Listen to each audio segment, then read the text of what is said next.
आइए आपको सुनाता हूं आज एक पिता और बेटे की दिल छू लेने वाली कहानी।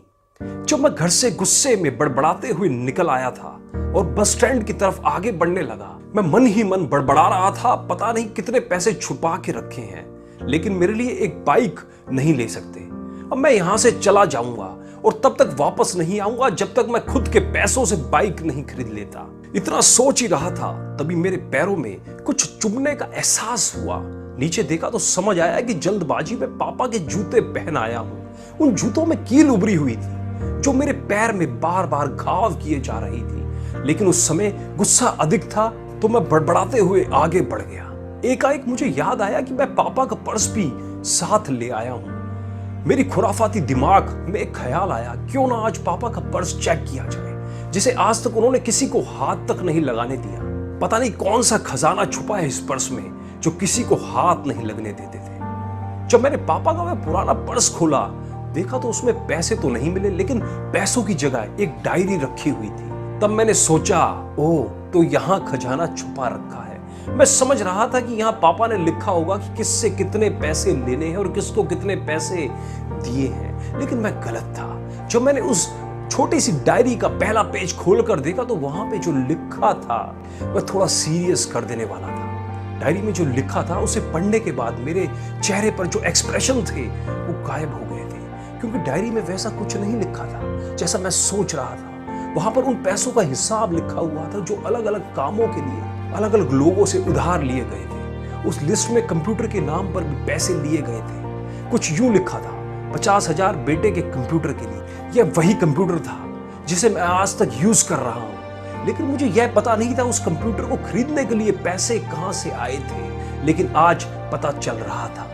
मुझे आज भी याद है, जब मैंने पहली बार कैमरे के लिए जिद की थी तो मेरे पापा ने मुझे 2 हफ्ते बाद मेरे बर्थडे पर ला कर दिया था, जिसे देखकर मैं बहुत खुश हुआ था। और मुझे खुश देखकर मुझसे कहीं ज्यादा अगर कोई खुश था तो वह थे पापा।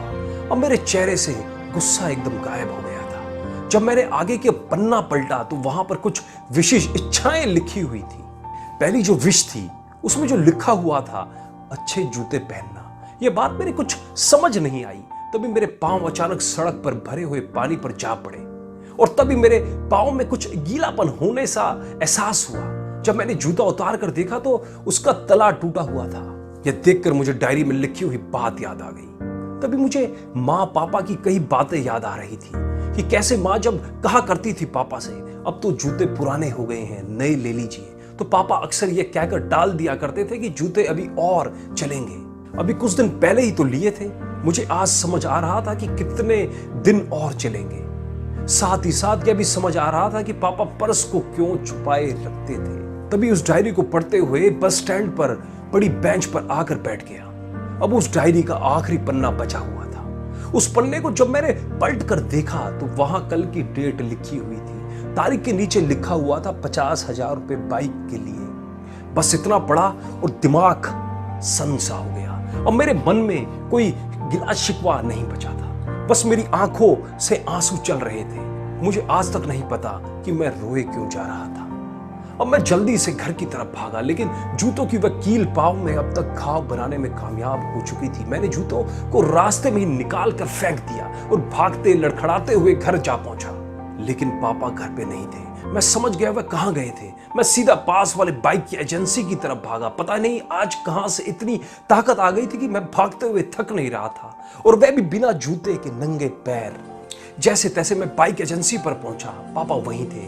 मैंने पापा को दौड़कर गले लगा लिया और मेरी आंखों से आंसू रुकने का नाम ही नहीं ले रहे। पापा समझ नहीं पा रहे थे कि आखिर हो क्या रहा है, क्यों रो रहा हूं मैंने पापा से कहा, पापा मुझे मोटरसाइकिल नहीं चाहिए, आप अपने लिए जूते ले लीजिए।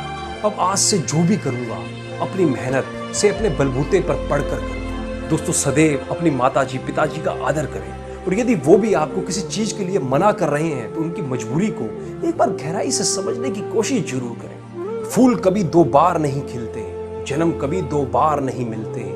मिलने को तो 1000 लोग मिल जाते हैं, पर हजारों गलतियां माफ करने वाले माँ बाप नहीं मिलते। दोस्तों, अगर इस वीडियो ने आपके दिल को छुआ हो तो इसे लाइक और शेयर जरूर करें, और हमें इस वीडियो के प्रति आपके बहुमूल्य विचार कमेंट करके जरूर बताएं। धन्यवाद।